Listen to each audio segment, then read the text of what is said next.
Hello everyone, welcome back to the channel. So आज हम class 12 Hindi आरोह बुक के चैप्टर नंबर 14 पहलवान की ढोलक पढ़ने जा रहे हैं, जिसके लेखक है फणीश्वर नाथ रेणु। ओके, सो मैं सबसे पहले लेखक के बारे में थोड़ी चर्चा करूंगी, उसके बाद चैप्टर की समरी बताऊंगी। ठीक है, ओके। तो लेखक का जो जन्म है वो 4 मार्च सन 1921 औराही हिंगा बिहार में हुआ था, और उनकी कुछ प्रमुख रचनाएं हैं मेला आंचल, पढ़ती पड़ी कथा, दीर्घताप, जुलूस, कितने चौराहे, ठुमरी, अग्निखोर, आदिम रात्रि की महक, एक श्रावणी दोपहरी की धूप, ऋण जल, धन जल, वन तुलसी की गद, श्रुत अश्रुत पूर्व, नेपाली क्रांति कथा तथा रेणु रचनावली।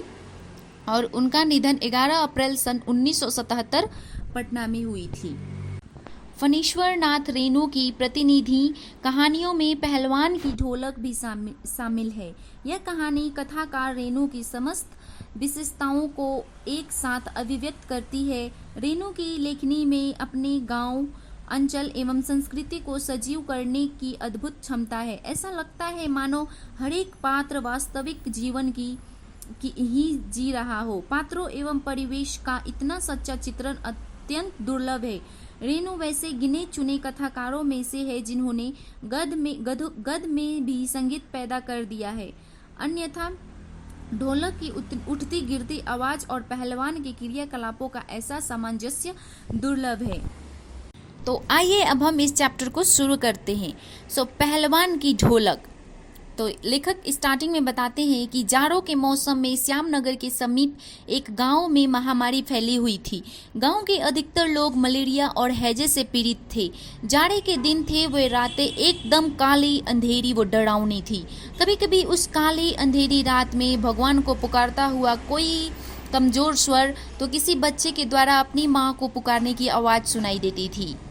लेखक आगे कहते हैं कि रात की खामोशी में सिर्फ सियारों और उल्लुओं की आवाज़ सुनाई देती है। कुत्तों में परिस्थिति को समझने की विशेष सी बुद्धि होती है, राइट। कुत्तों को पहले ही पता चल जाता है क्या होने वाला है, इसलिए वो रात होते ही रोने लगते थे और गाँव के दुम में अपना स्वर मिलाने लगते थे। रात की इस खामोशी को सिर्फ पहलवान की ढोलक ही तोड़ती थी। पहलवान की ढोलक शाम से लेकर सुबह तक लगातार एक ही गति से बजती रहती थी और मौत की चुनौती देती रहती थी। ढोलक की आवाज़ निराश, हताश, कमज़ोर और अपने को खो चुके लोग संजीवनी भरने की काम करती थी। और इस ढोलक को लुट्टन सिंह पहलवान बजाया करता था। इसके बाद लेखक लुट्टन सिंह के बचपन के बारे में बताते हुए कहते हैं कि लुट्टन सिंह पहलवान अपने बारे में कहता है कि वो होल इंडिया उसे जानता है, लेकिन लेखक के अनुसार उसका होल इंडिया उसके लिए जिले तक ही सीमित होगा, क्योंकि वहाँ उसे अधिकतर लोग जानते थे। लुट्टन सिंह के माता पिता का देहांत बचपन में ही हो चुका था और उसकी शादी 9 साल की उम्र में हो गई थी।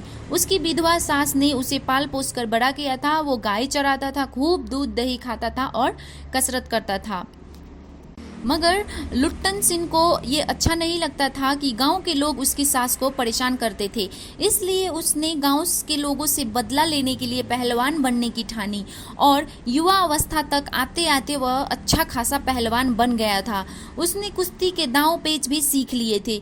एक बार लुट्टन सिंह श्यामनगर मेले में दंगल देखने गया और वहां बिना सोचे समझे चांद सिंह नाम के एक पहलवान को चुनौती दे दिया।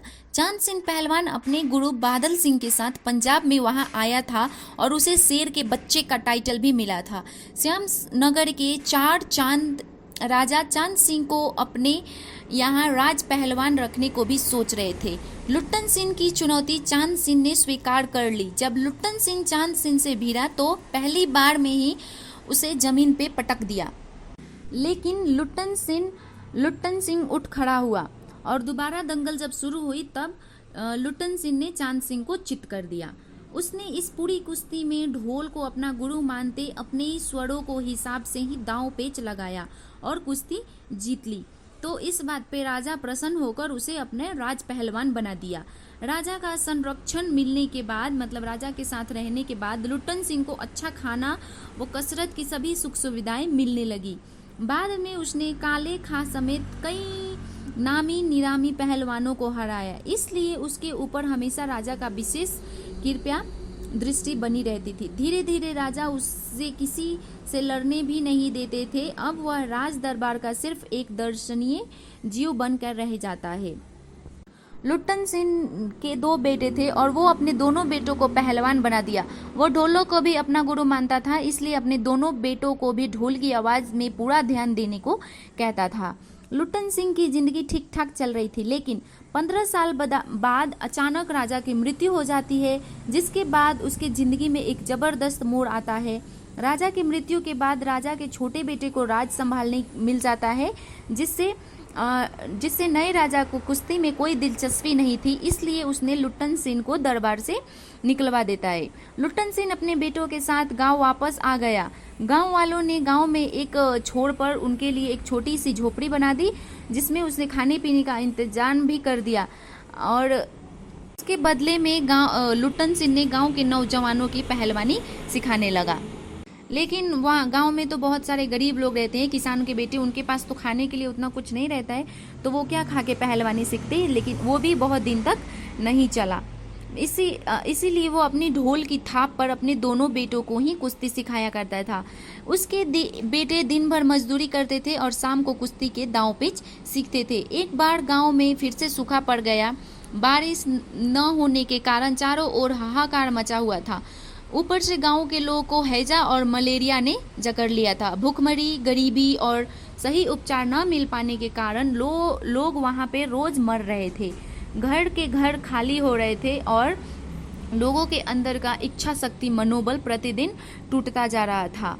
ऐसे में पहलवान की ढोलक की आवाज़ सुनते ही लोगों को कानों में एक एहसास दिलाता था, यानी बहुत ही एहसास दिलाती थी, जिंदा होने का एहसास दिलाती थी।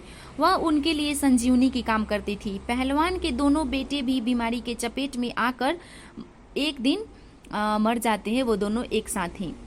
मरने से पहले वो अपने पिता से ढोलक बजाने को कहते थे। लुट्टन सिंह रात भर ढोलक बजाता है और सुबह जब उठकर देखता है तो उनके दोनों बेटे पेट के बल मरे पड़े थे, तो वो अपने दोनों बेटों को कंधे पे उठाकर नदी में जाकर बहा देता है। इसके बाद लुट्टन सिंह ने उसी रात फिर से ढोलक बजाई।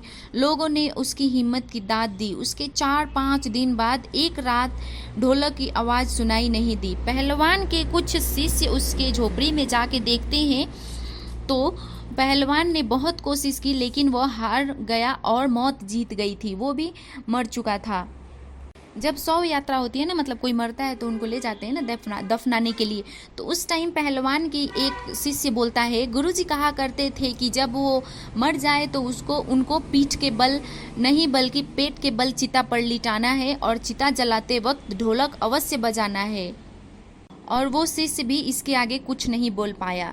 ये था पहलवान की ढोलक की समरी। उम्मीद करती हूँ आपको ये वीडियो समझ में आ रही है। अगर वीडियो समझ में आ रही है तो वीडियो को लाइक करें, चैनल को सब्सक्राइब करें। Till then bye bye, take care, see you in the next video.